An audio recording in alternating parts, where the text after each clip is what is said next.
అందరికీ నమస్కారం. ఈరోజు నా గుడిలో ఒక విషయం చెప్పాలనుకుంటున్నాను.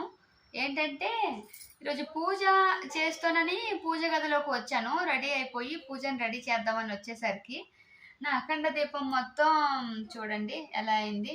అంటే మసి పడుతుంది కదా! సో, దీపం వెలుగులో అలా వస్తుంది కదా! అక్కడ శివ అచ్చులైతే నాకు కనిపించాయి. చూసారా? ఇవి పిల్లలవా? ఎవరివా? అనేదైతే నాకు అర్థం కావట్లేదు.